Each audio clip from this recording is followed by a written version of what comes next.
Get out quickly, before those people find you! Hurry! A young clerk says this as she pulls my arm and pushes me out of the store. It seems like she's a part-time worker, a girl who, while worried about the situation inside the store, is hurrying me out. Today, I came to a certain restaurant.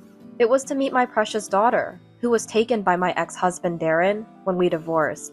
I couldn't hide my anger at having this rare chance to see her, which I only get once a month, interrupted by a stranger, a clerk. Hey, what's going on? I try to shake off the clerk, who grabbed my arm, only to realize her hand is trembling. Please calm down and listen. The thing is, that parent and child are... I am Brianna, a 37-year-old mother of an only daughter. I'm divorced from my husband, Darren. My daughter lives with my economically well-off ex-husband, Darren. Her name is Ashley, and she's turning 13. I was dating Darren, who was older than me, when I was a student, and married him at the age of 22 after graduating from college. We met at a party. I was invited to a party by a close friend, where I met Darren. His looks were decent. Being older, he had a calm demeanor, and I was attracted to his thoughtfulness at times, and his smile when he laughed. We all exchanged contacts, but Darren was the first to reach out. I really had fun today. Thanks to Brianna, it was a meaningful time. Thank you. I still remember my heart racing just from that text. It didn't take long for me to start dating Darren. On dates, he always took the lead, and more importantly, we could have a fun time together, smiling. The proposal wasn't anything flashy like a flash mob or renting out a church, but rather, it happened at a hotel during a trip. When we went to report our marriage to Darren's family, his mother, Kathy, seemed like a very nice person. The wedding was a small affair with just family. I didn't want a showy wedding either, so it was very comfortable for me. Kathy was very happy about it too, and I felt glad to be becoming part of the family. Even after marriage, Darren was a very reliable husband. Our married life was progressing smoothly, and at the age of 23, we were blessed with a child. Wanting to prioritize our child, Darren and I decided that I would quit my job and have a calm pregnancy, living with Kathy at Darren's family home. Pregnancy was more challenging than I thought. Morning sickness was severe, and as my belly grew, my back and legs started hurting. Quitting my job felt like the right decision. I deeply respected all women who work while pregnant. Despite the challenges, my early pregnancy at the in-laws' went smoothly. That's because Kathy was genuinely happy about my pregnancy. Brianna, take care of yourself and have a healthy baby. You should avoid caffeine. It's not good for the baby, she would say, always looking out for me. When I felt well, I helped out at Kathy's restaurant. Things changed after I got used to the challenging pregnancy life and found out the baby's gender. We found out the baby's gender. The doctor says it's likely a girl. Really? I thought it was going to be a boy. I really wanted him to inherit the business. A girl can't do that. That's when Kathy started to treat me differently. Rather, her treatment became worse, and she started to act as if I were a burden.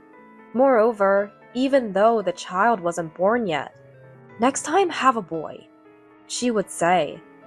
Darren seemed to share the same sentiment, becoming colder towards me around that time. He was clearly disappointed that it was a girl. Pregnancy life from there was painful. More than worrying about my belly, I had to be careful around Kathy and Darren. Then our lovely daughter was born. What a beautiful child! Thank you for being born. I was so happy I couldn't stop crying. However, upon returning to the in-laws' after being discharged, "Next it has to be a boy. We can't hand over the business to a girl. Brianna, make sure it's a boy next time. Let me know as soon as your period starts again." Kathy said this without even glancing at the daughter I was holding. I had been prepared for this kind of reaction, having been told so many times before. but to see it firsthand from my first grandchild was unexpectedly harsh. Not knowing how to respond to Kathy's disinterest, I looked towards Darren. "Just like Mom says, considering the store, we need a son. Have a boy next time," he said, nodding with a pompous look. I couldn't hide my dismay. What was this man talking about? Even though he had no intention of taking over the store and worked at a company, why was it always our child who had to take over? I knew they both wanted a boy, and I understood their desire for another child, but why treat our daughter in front of them as if she didn't exist? At this rate, my daughter would be treated like air, even by her grandmother and real father. If a boy was born, I knew he would be treated poorly. Thinking this, I began to consider divorce. I made the decision to leave the house to protect my child. The next day, I started looking for places on the web. I really wanted to leave this house. I had no one to rely on, but I felt it was better to raise Ashley alone than to continue living this way. I didn't care where we lived, but since I was familiar with it, I decided to look in the city where I lived alone during my single days. However, finding a home was not easy. Employment information was needed for the contract, but no company would hire me with a newborn. Moreover, the company I had previously worked for said to come back when the child was older, so I couldn't get a housing contract. Still, I managed to find an apartment and intended to pack up and leave with my daughter. One time, as Darren passed by, he saw my mobile phone screen and said, "Why are you looking for a house? I have no intention of moving. I plan to live with my daughter from now on. I can't stand living in this house anymore. Darren, please divorce me." I told him. Then Darren said, "What are you talking about? You haven't had a boy yet. First of all, how will you manage living expenses? Are you going to look for a job while holding a newborn? Do you think you can live with a child while being unemployed?" I planned to manage until I found a full-time job with the savings I had before quitting and work from home.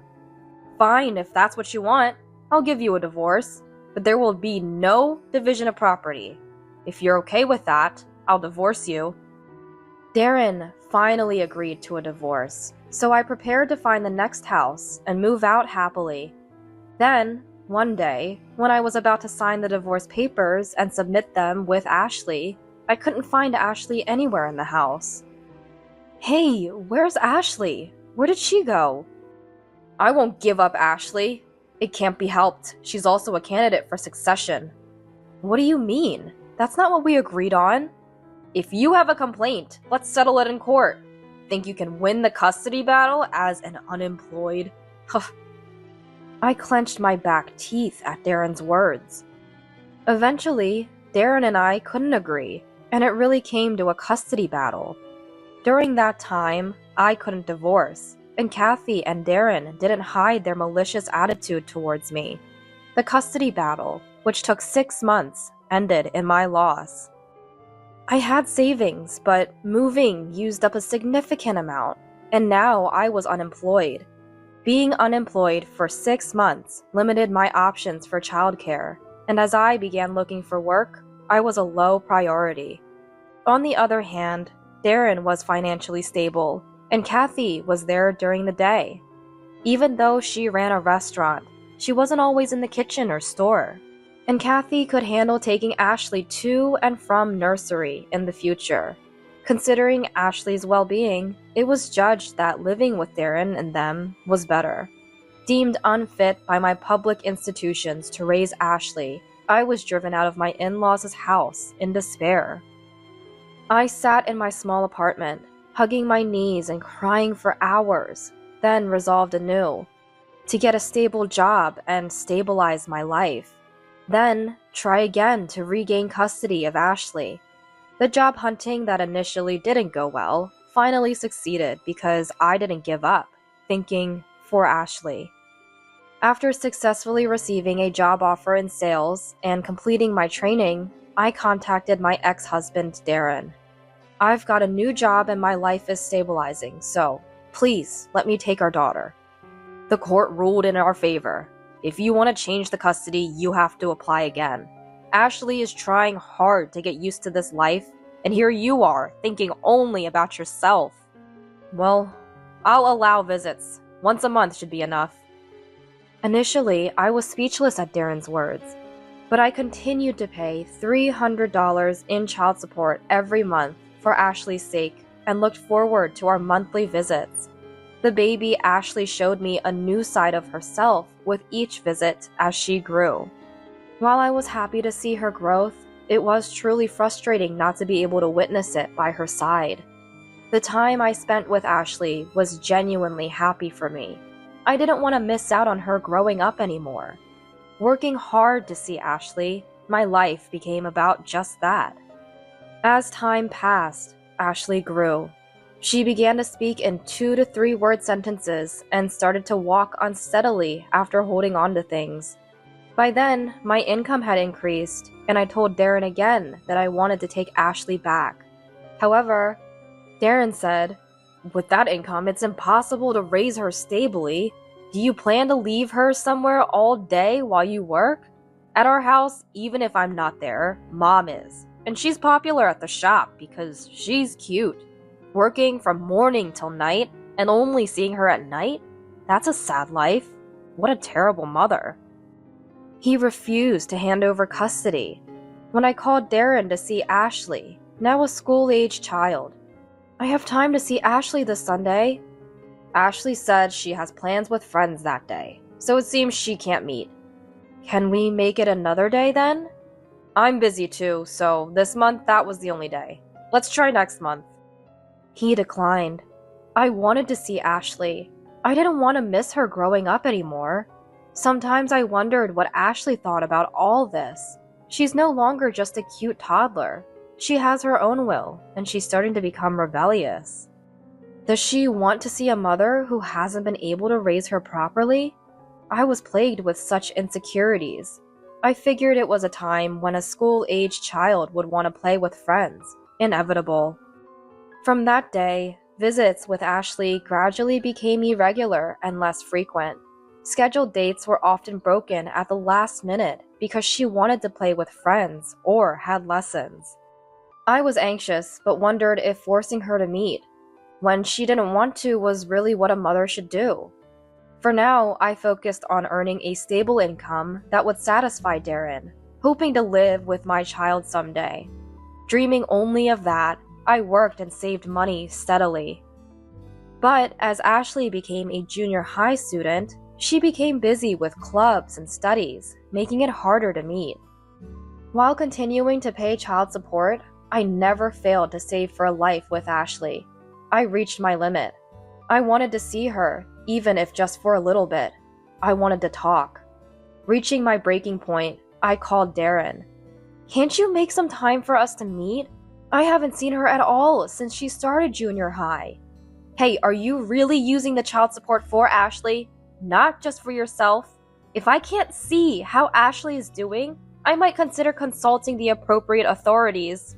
I understand you and Ashley are busy, but since it's only once a month, I'd like you to make some time."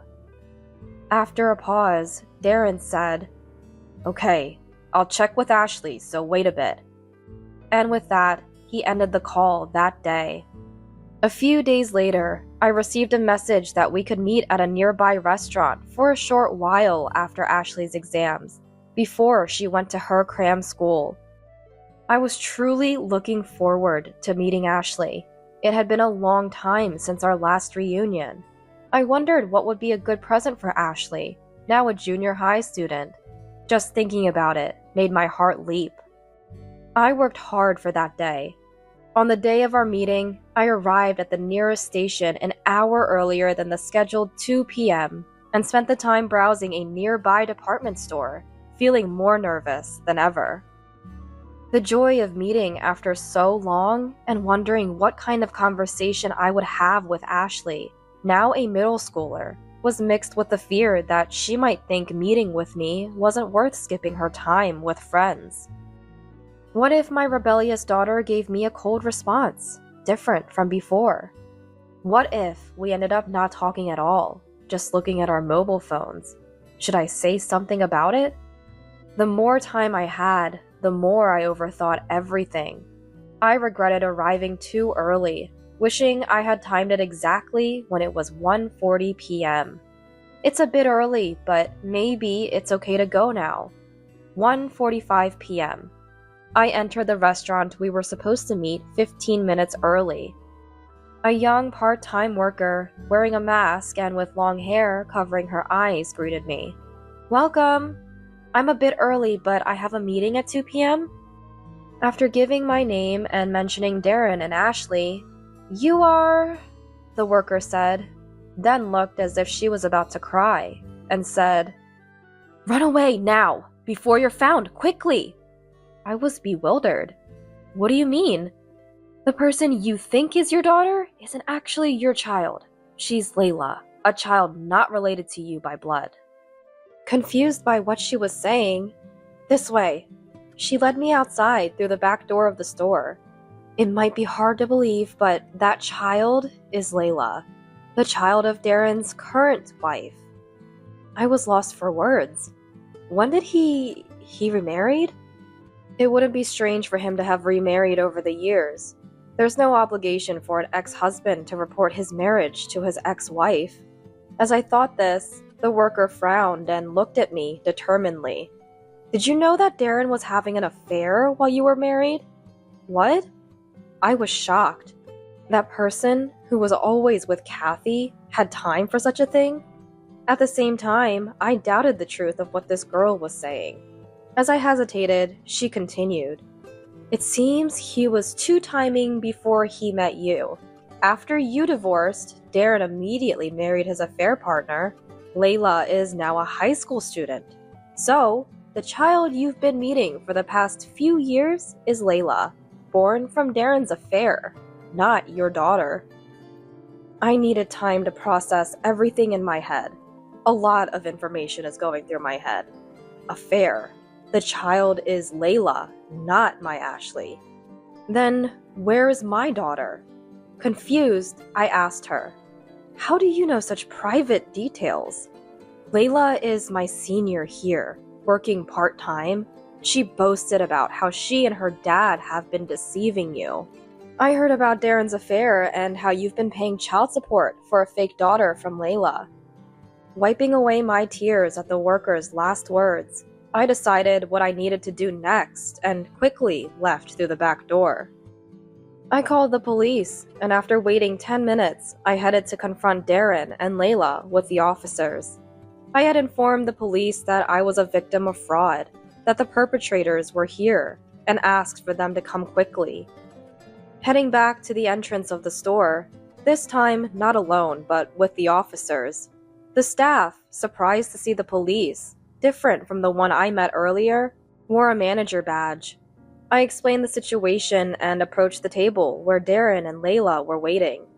Darren, irritated by my absence at the scheduled time, noticed me and was about to express his anger, but instantly changed this expression upon seeing the officer next to me. I said, as if nothing happened, "Sorry to keep you waiting." "What's going on? Did something happen?" Darren was visibly shaken. "I just needed to verify something, so I asked for the police's assistance." Darren looked at Layla, then silently gestured for me to sit. The officer stood in a position where he could see all three of us. "So I'd like to ask you." Before the officer could continue, I cut in. "Who is this child? Is she really mine?" Unable to contain my emotions any longer, I confronted Darren with what I had heard.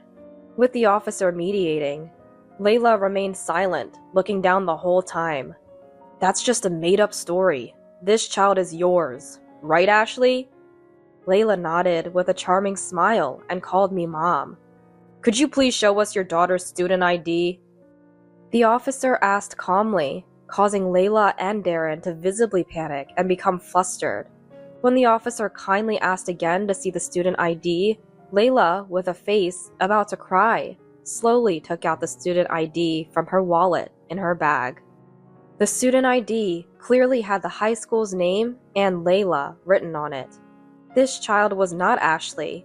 Seeing that student ID, I broke down in tears, wondering how I could have failed to notice.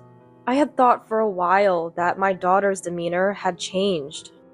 Books say that as children grow, their faces change, and I convinced myself that it was natural for her to look different from when she was born, but I had doubted it because she didn't resemble me much.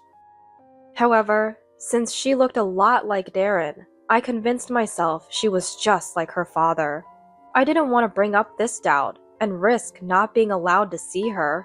The frustration and shame of not recognizing my own child made me cry. Darren seemed resigned. He opened up. Actually, Ashley wanted to live with you. She kept saying she wanted to see Mom. You always said you wanted to take her, and if we let her see you, she seemed likely to follow you. Then we wouldn't get the monthly child support anymore, right? Even $300 was a fixed income we appreciated. I was astonished. You did this for money? Because Mom's store was struggling. A little bit of money couldn't be used for the store's renovation, but it helped our living expenses.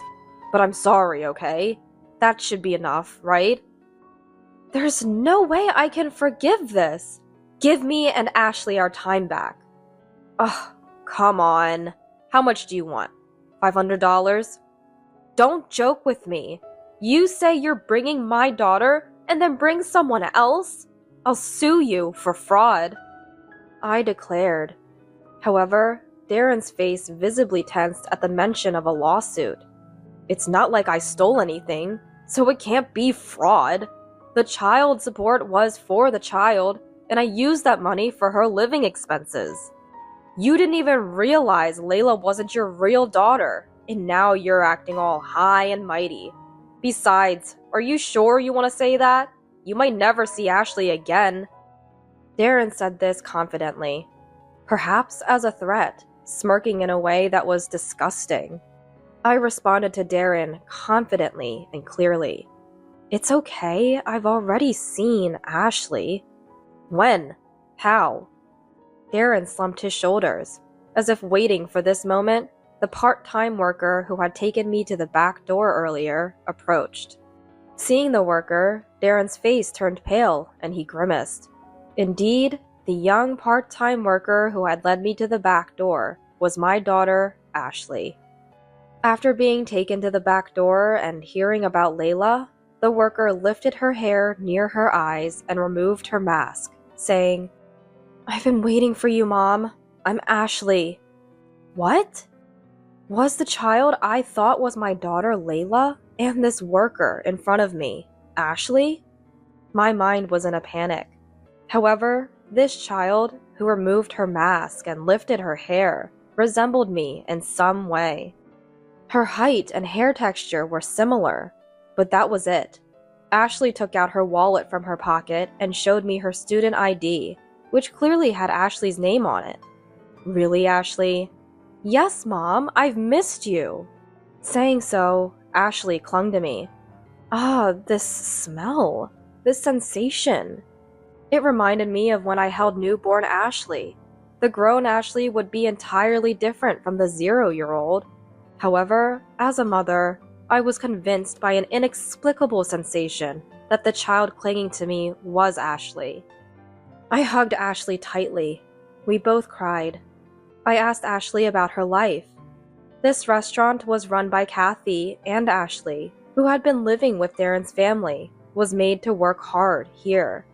With the restaurant struggling, Kathy, reluctant to spend on labor, trained Ashley as one of the employees. She worked her every day, paying her a small daily wage late at night, claiming it as her pay. However, Ashley was charged for everything, even for meals and showers. Ashley lived with Kathy, Darren, Layla, and Layla's mom, a total of 5 people, and seemed to have been treated terribly. Layla's attitude was particularly bad, constantly mocking Ashley for not being able to go anywhere and harassing her. reveling in her status as the loved child. Because of this, Ashley was never allowed out of the house whenever I was nearby, just in case we might meet. That's why she wasn't supposed to be at the store today. Ashley was only here today because one of the few employees had fallen ill and couldn't come in, and the manager had called her in.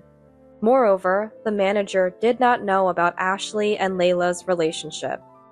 Kathy also didn't know about today's scheduled visitation, which had been arranged a few days ago. Without telling Kathy, Ashley had come to work, acting as if nothing was unusual, and had taken the initiative to man the reception, planning to meet me. Darren cursed at Kathy, but quickly became defiant. "You met her, didn't you? So it's all good now, right? Since you met, it's not fraud. You really went to the trouble of calling the police?" He laughingly mocked at us, making me want to sigh. But from here on, it was the police's job. The officer spoke to Darren, and then to Kathy, who had been called out from the back and had been watching. "There's no mistake you employed Ashley and paid her a salary, right?"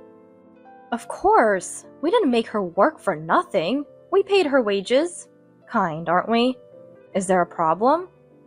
"I see. Ashley, may we see your student ID, please?" Surprised by the sudden question from the police, Ashley showed her student ID. It unmistakably had the name of her middle school and Ashley's name on it. The officer frowned and told Kathy and Darren they needed to come to the station. The two were stunned as the officer spoke to them in a low, careful voice. "It's illegal to employ a 13-year-old middle school student. If it was unpaid help around the house, it might be different. But paying a salary, that makes it employment, doesn't it? It might be considered an allowance, so it's not outright illegal. Middle school students can be allowed to deliver newspapers, for example.